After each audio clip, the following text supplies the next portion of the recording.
के नाम से आप सभी को जय मसीह की। मैं आज आप लोगों से अपनी टेस्टिमनी जो है, अपनी गवाही जो है वो शेयर करना चाहूँगा। प्रभु यीशु मसीह के पास आना और प्रभु यीशु मसीह को जानना और प्रभु यीशु मसीह में बढ़ना, ये सब की जो शुरुआत है वो हर इंसान के जीवन में जब उसने यीशु मसीह को जाना, जब यीशु मसीह को समझा, कहीं न कहीं से उनकी शुरुआत होती है।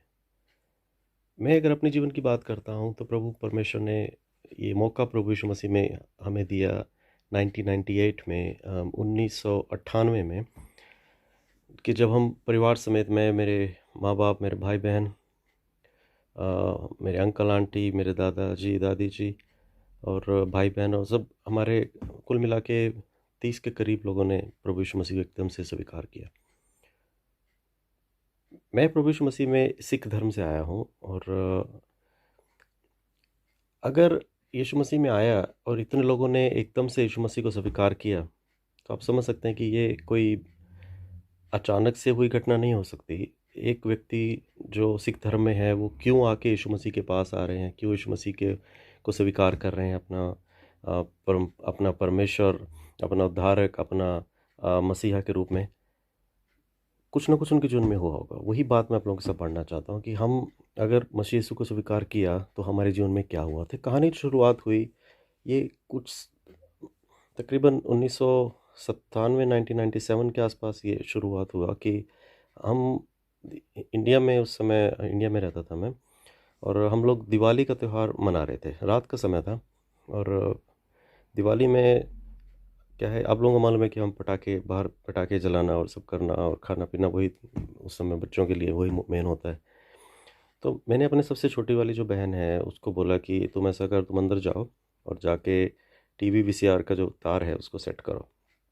उन दिनों में क्या होता था कि टीवी और वीसीआर के ज़रिए कैसेट लगा के हम फ़िल्म देखा करते थे। सभी लोग ऐसे किया करते थे। उन दिनों में ये डीवीडी इतना आया नहीं था और तो छोटी बहन है, उसको बोला, वो अंदर गई। लेकिन जब थोड़ा समय बीत गया और वो बहन वापस बाहर नहीं आया, हम लोग उस समय पटाखे जला रहे हैं बाकी भाई-बहन, तो हम थोड़ा चिंता हुई कि क्या बात है, वो अभी तक आई क्यों नहीं। जैसे हम अंदर गया तो देखा तो वो जहाँ पे टीवी का जो फ्रेम है जिसमें टीवी और वीसीआर रखते थे पुराने, उसमें आया करते थे। आजकल तो नहीं है, वुडन के वो होते थे जिसमें ऊपर टीवी होता, नीचे वीसीआर और कैसेट्स रखने की जगह होती थी।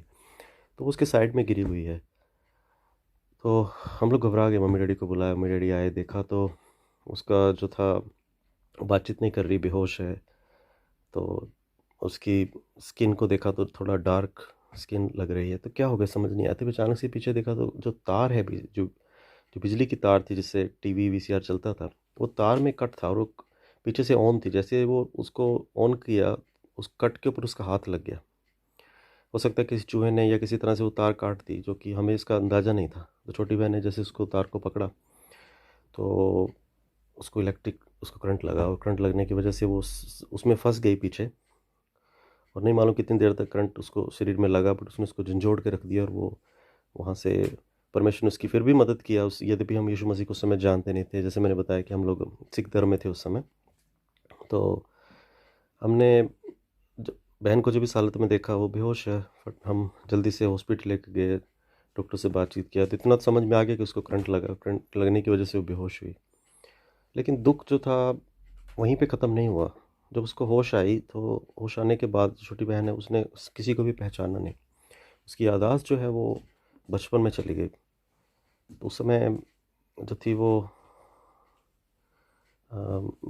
एग्जैक्ट याद नहीं है उस समय कौन सी क्लास में थी वो, लेकिन उसकी जो याददाश्त थी वो तब चली गई जबकि वो 4 साल की हुआ करती थी। बहुत मुश्किल था इस चीज़ को स्वीकार करना, वो इस चीज़ को फेस करना बहुत मुश्किल था। मम्मी डैडी की रो रो के हालत थी, हम सब की हालत ख़राब हो गई, ये सब क्या हो गया। वो छोटी बहन जो है किसी को पहचानती नहीं है, दुख में है, सभी एकदम से बहुत। तो हम जो कुछ भी कर सकते थे, डॉक्टर्स के पास गए, एक डॉक्टर, दूसरा डॉक्टर, जितने भी डॉक्टर्स को उस बारे में डिस्कस कर सकते थे इलाज के लिए, सबसे बातचीत किया। लेकिन कहीं से भी कोई किसी डॉक्टर ने भी ये नहीं कहा कि ठीक है, मैं ये इसकी याददाश्त वापस आ जाएगी। हम जो कुछ भी कर सकते हैं, हम लोग अब ऑब्वियस है कि अगर हम किसी भी धर्म को मानते, जो भी व्यक्ति जिसका जिस जगह विश्वास होता है वो वैसे कदम उठाता है। उस समय हमें यीशु मसीह के बारे में नहीं मालूम, लेकिन जिस धर्म को हम फॉलो करते हैं उसके तहत हम लोग गुरुद्वारे में गया, प्रार्थना किया, हम लोग और एक पंथ है जो राधा स्वामी, उनको मानते थे, उनके भी वहाँ भी जाके देखा, उनसे भी रिक्वेस्ट कर ली, बट कुछ आराम नहीं आ रहा। और इतना कहानी वहीं रुकती नहीं है, छोटी बहन के साथ साथ जो है बाकी बहनें, बाकी भाई, हम सभी कुछ न किसी तरह की परेशानी में, पूरा परिवार जो है वो परेशानी में आ गया।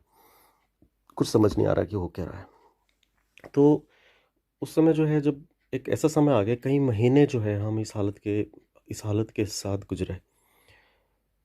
हम घर में खाना नहीं बना सकते थे। क्यों? क्योंकि अगर एक भाई या बहन की हालत ठीक नहीं है, उसको हॉस्पिटल में ले जाना है, तो बाकी सब भी साथ जाएंगे, क्योंकि घबराहट थी दिल में, अकेला छोड़ नहीं सकते। और अगर मान लीजिए कि डैडी जो है छोटी बहन के साथ हॉस्पिटल में, तो उनका मन जो है बाकी परिवार वालों के लिए रहेगा। तो ये सोच के हम सब इकट्ठा ही रहते थे। तो जहाँ भी जाना है, हॉस्पिटल में जाना है या जो भी, हम इकट्ठे हैं। तो उसके बाद खाना भी तकरीबन हम लोगों ने बाहर से ख़रीदना, बाहर से खाना। जब घर पे रहते थे तो बनाते थे, कई बार खाने का मन नहीं करता, बुरा था। रिश्तेदार लोग वगैरह जो मदद किया शुरू में, और और जो है जितना वो कर सकते थे किया उन्होंने हमारे साथ साथ वो लोग।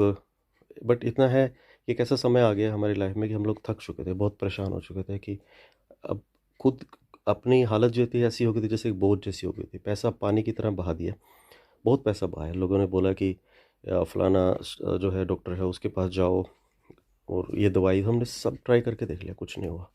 किसी ने बोला कि ठीक है, अब तुम ऐसा करो, फलाने मंदिर में जाओ, फलाने मस्जिद में जाओ, उस जगह जाओ, वहाँ जाके माथा टेको। वो कहता ना कि जब इंसान थक जाता है फिर वो सब कुछ करता है। तो हमने कहा कि ठीक है, बताओ क्या करना क्या है। यहाँ गए, वहाँ जाना, वहाँ माथा टेकना, वहाँ से प्रसाद लेना, वहाँ चादर चढ़ाओ, फलाने पीर के पास जाओ, जो कुछ कर सकते कर लिया, कुछ भी नहीं हुआ। 1% नहीं, हालत बढ़ती चली गई।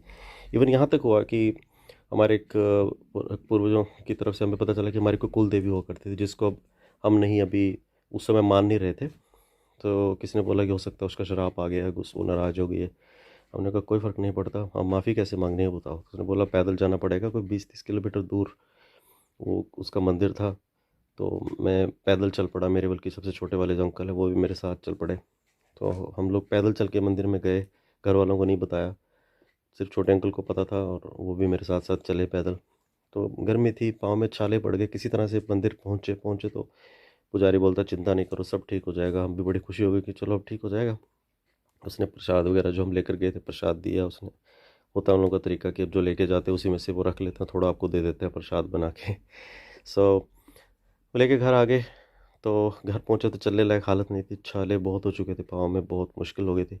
लेकिन फिर भी एक मन में खुशी थी कि अब सब ठीक हो जाएगा। लेकिन दुख की बात है कि ठीक कुछ भी नहीं हुआ, कुछ भी ठीक नहीं हुआ। उल्टा और दुख बढ़ गया। तो दिल जो था ना टूट गया। अब क्या करें? मंदिर बोला मंदिर गया, मस्जिद बोला मस्जिद गया, जिसने जहाँ बोला वहाँ गया, डॉक्टर भी देख लिया। लोगों ने बोला जादू टोना, किसी शाने के पास जाओ, धागा करो, जो कर सकते सब कर लिया। अब हिम्मत टूट गई, अब जवाब दे गया हिम्मत, अब कुछ नहीं होगा।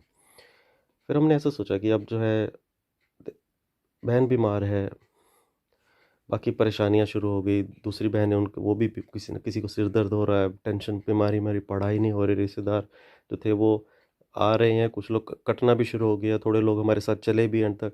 तो उन दिनों में हमारे मामा मामी जी थे, बहुत साथ दिया, बुआ जो है उन्होंने बड़ा साथ दिया।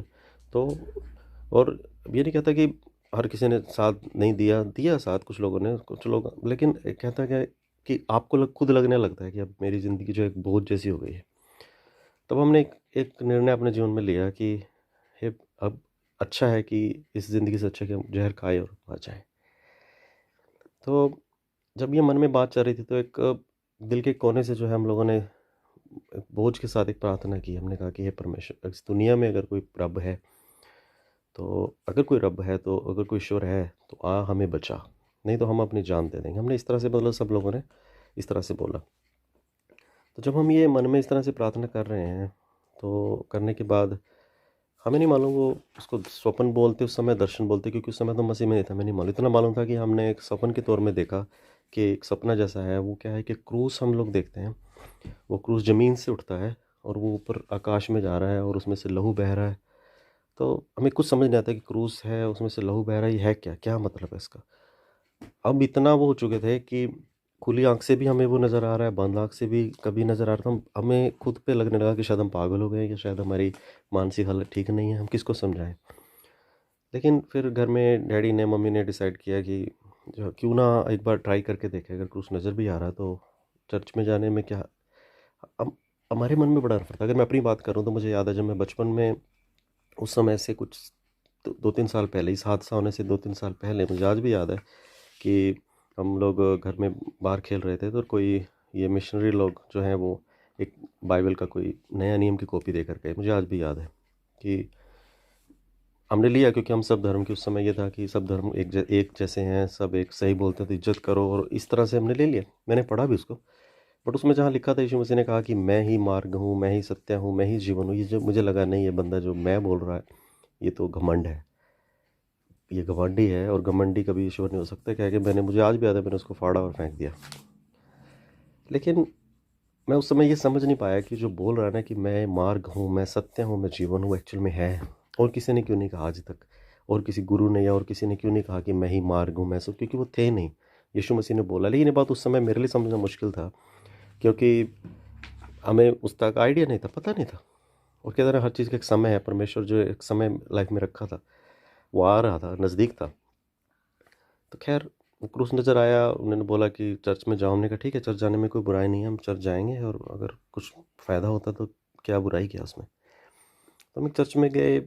आज भी याद है, उस चर्च में जो है पास्टर कोरियन वर्गीस हैं, और उनके वाइफ और बच्चे, और साथ के मिशनरीज़ और सेवक, चर्च के कुछ मेंबर्स, लोग सब इकट्ठा हुए। उन्होंने हमारे लिए प्रार्थना किया।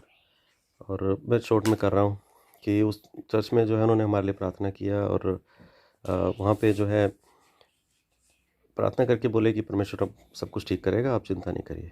कुछ नहीं हुआ, कुछ भी नहीं हुआ। मुझे आज भी याद है, मैं सबसे पीछे बैठा था चर्च में, सबसे पीछे, और मेरे मन में ये था कि देखते कुछ होता है नहीं होता, क्योंकि मेरे दिल इसलिए टूट के जब चर्च में आए तो देखा वहाँ कोई यीशु मसीह की फ़ोटो नहीं है, यीशु मसीह का क्रूस नहीं है। ये जो पास्टर है वो भी हमारे जैसे ही सिंपल से कपड़े डाल के बैठे हैं, बाकी सब लोग भी पैंट शर्ट में हैं, और लेडीज़ जो है साड़ी या सलवार जो भी डाल रहे हैं। मैंने हमने कहा यार ये तो हमारे जैसे आम दिख रहे हैं, ये लोग क्या करेंगे। क्योंकि हमारी नज़र में था कि कोई बड़ा सारा चोगा डाल के कोई आएगा, हाथ में बड़ा सा क्रूस होगा, यीशु मसीह की बड़ी मूर्ति होगी, क्योंकि ये हमारे माइंड में पिक्चर थी इस तरह का। ऐसा तो कुछ भी नहीं है, इसलिए पीछे बैठा था। जब उन्होंने बोला ठीक है जी, प्रार्थना कर दिया है, विश्वास करना, और हमें जो है, हम पूछा भी क्रूस क्यों नज़र आता है, तो बोले क्योंकि आप लोग दुख में हैं और यीशु मसीह आपसे प्रेम करता है, उसने आपके लिए अपनी जान दी है, और यीशु मसीह ने क्रूस पर आपके लिए अपना लहू बहाया, इसलिए यीशु मसीह ने आपको क्रूस दिखाया। तो खैर, हमने कहा ठीक है, बातचीत हो गया। बट सिस्टर तो वही है, उसकी हालत तो वैसी है, समझ में कुछ नहीं आया। लेकिन जैसे ही चर्च से बाहर निकले, हम गाड़ी में बैठने वाले थे, छोटी बहन जो थी मेरे पास आती है और आके बोलती है हम ये क्या कर रहे हैं यहाँ पर, क्या कर रहे हैं हम लोग। तो वो ऐसी जिसको याददाश्त चली गई, जो पहचानती नहीं, फर्स्ट टाइम उस हादसे के बाद, उस प्रार्थना के बाद, वो जो है मुझे बोल रही है, जैसे हम चर्च से चलने लगे, बस चलने ही वाले थे, गाड़ी में बैठने वाले थे, कि हम यहाँ क्या कर रहे हैं। और ये वक्त था कि मैं एकदम से, मैं झटका खा गया, कि सबसे पहले मैं ही बाहर निकला था चर्च से, और मैं ही गाड़ी के पास खड़ा था, तो मैं एकदम से सुन रह गया कि ये सब है क्या। वो दिन था, मैं बोला नहीं, ये जहाँ नज़र कुछ नहीं आता, कोई मूर्ति नहीं, कोई फ़ोटो नहीं, आम दिखने वाले लोग हैं, लेकिन ये आम नहीं है, ये आम जगह नहीं है। वो यीशु मसीह, वो सच में जीवित परमेश्वर है। वो नज़र, चाहे हमें मूर्ति और उसकी ज़रूरत नहीं है, क्योंकि मूर्ति नहीं है, वो तो जीवित है। ठीक है। तो पहले ही दिन की प्रार्थना के बाद जो है सिस्टर की याददाश्त जो थी वो काफ़ी वापस आ गई, और धीरे धीरे जो थी उसकी याददाश्त कुछ दिनों में पूर्ण रीति से वापस आ गई।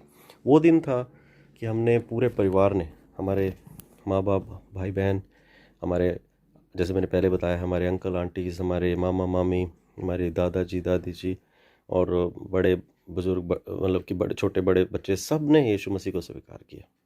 और 30 के करीब लोगों ने बपतिस्मा लिया कुछ महीनों के बाद, जब हमें मसीह के बारे में अच्छे से समझ में आ गया कि हम क्या हैं। तो जब पास्टर को लगा कि अब हम रेडी हैं, तो उन्होंने हमें बपतिस्मा दिया। मैं क्या बताना चाहता हूँ इस सबसे, यीशु मसीह जो है वो हमसे प्रेम करता है। वचन में लिखा, परमेश्वर ने जगत से ऐसा प्यार किया, यूहन्ना 3:16 में लिखा है कि परमेश्वर ने जगत से ऐसा प्यार किया कि उसने अपना इकलौता पुत्र दे दिया, ताकि जो कोई भी उस पर विश्वास करे वो नाश ना हो, लेकिन अनंत जीवन पाए।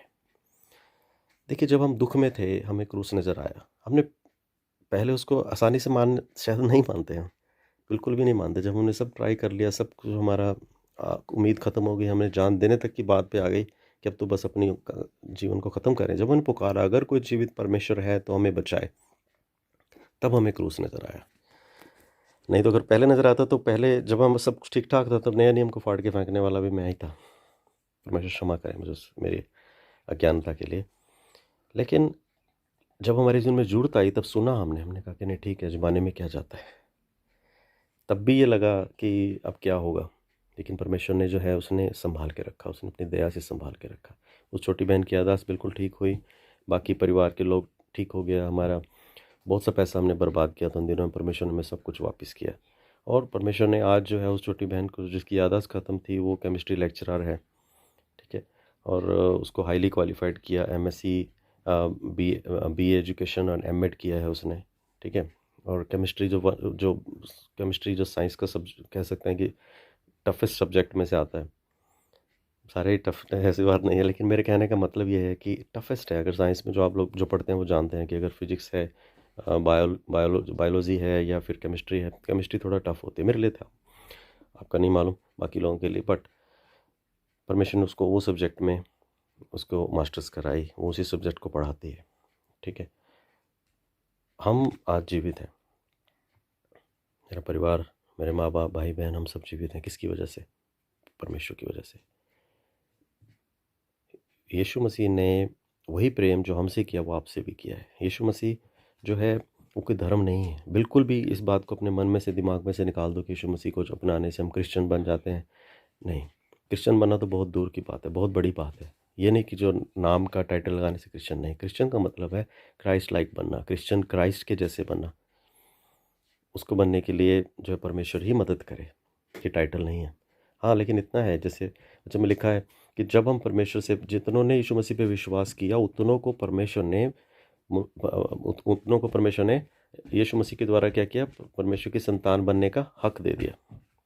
तो यीशु मसीह के द्वारा हमें परमेश्वर की संतान बनने का हक मिलता है कि जब हम यीशु मसीह पे विश्वास करते हैं। और वो इसीलिए आया जगत में, हमें ये कहने के लिए कि तूने गलत की, तूने गलत किया, तू पापी है, ऐसा बोलने के लिए यीशु मसीह नहीं आया। वो हमारा मेल मिलाप करने के लिए कि ठीक है तूने गलत किया, लेकिन मैं मार्ग हूँ, मैं सत्य हूँ, मैं जीवन हूँ, मैं तुझे बचा सकता हूँ। आज हो सकता है कि हम अपने आप से प्रेम नहीं करते, हमारे मन में बोझ है, नफ़रत है, खुद से, दूसरों से, सिचुएशन से, सरकमस्टांसिस से, परमेश्वर से। लेकिन मैं आपको कह दूं कि आज अगर जीवन में दुख है किसी के भी तो वो परमेश्वर किसी को दुख नहीं देता। बाइबल में लिखा है कि संसार का जो ईश्वर बन के बैठा है वो शैतान है। परमेश्वर जो है वो गुड हेल्थ देता है, परमेश्वर चंगाई देता है, परमेश्वर भोजन देता है, परमेश्वर किसी को भूखा नहीं रखता, ना ही परमेश्वर किसी को दुख देता है, ना परमेश्वर किसी को बीमारी देता है। यीशु मसीह चंगा करता है। बाइबल में लिखा कि परमेश्वर का पुत्र जगत में इसलिए आया कि वो हमें जीवन दे वरन बहुतायत का जीवन दे। लेकिन शैतान किस लिए आता है? कि वो हमें घात करे, नाश करे। लेकिन हमें क्या करना है? हमें यीशु मसीह के पास आना है, यीशु मसीह को स्वीकार करना है, उसको एक मौका दीजिए। बाइबल में लिखा, परख कर देख कर वो कितना भला है, उसको परख कर देखिए, उसको एक मौका दीजिए। अगर आप चाहते हैं कि हम आपके लिए और ज़्यादा प्रार्थना करें, आपको इस बारे में और ज़्यादा कुछ जानकारी चाहिए, तो कृपया करके आप इस वीडियो में को सब्सक्राइब करें, उसमें आप अपना कमेंट लिखें। कोई भी आपको जानकारी चाहिए तो vtcchurch@gmail.com पे आप मुझे ईमेल करिए, I will get back to, मैं आपको उसका जवाब दूंगा। तो आपको कोई भी प्रार्थना निवेदन है vtcchurch@gmail.com पे लिखिए, मैं आपके लिए प्रार्थना करेंगे, हम सब मिल के आपके लिए प्रार्थना करेंगे। मैं एक ही चीज़ आपको कह के प्रार्थना के साथ बंद करूँगा। यीशु मसीह को एक मौका दो अपने जीवन में, अपनी परिस्थितियों में, क्योंकि बाइबल बोलती है परख कर देख कि वो कैसा भला है। उसको एक मौका दीजिए। आइए प्रार्थना करें। पिता परमेश्वर, धन्यवाद देते हैं जो वचन, जो प्रार्थना और जो गवाही पिता परमेश्वर हम आपके सामने लेकर आए हैं, उसके सब बातों में आप ही की महिमा मानते हैं। मेरा भाई बहन जो भी इस बात को सुन रहे हैं, प्रभु जी तेरी आत्मा उनसे बातचीत करे। अगर कोई दुख में है, बीमारी में है, परेशानी में है, किसी भी तरह की प्रभु जी कोई भी बोझ है, यीशु नासरी के नाम से हट जाए। हर किसी को प्रभु तेरे करीब आने के लिए मदद कर। अज्ञानता की आत्मा, यीशु से दूर करने वाली आत्मा, मसीह के करीब आने से रोकने वाली हर एक आत्मा को मैं डांटता हूँ, दूर होने का हुक्म देता हूँ यीशु मसीह के नाम से। इसी समय सुनने वाले हर एक व्यक्ति का मन खुल जाए और तेरे आत्मा उनसे बातचीत करे पिता परमेश्वर, और यीशु मसीह नासरी के नाम से इनको तेरे करीब आने के लिए और तेरे राज्य में पिता परमेश्वर जुड़ने के लिए मदद कर पिता आत्मा। सब कुछ यीशु की महिमा के लिए हो पिता। धन्यवाद प्रभु यीशु के नाम से, आमीन। God bless you. Thank you.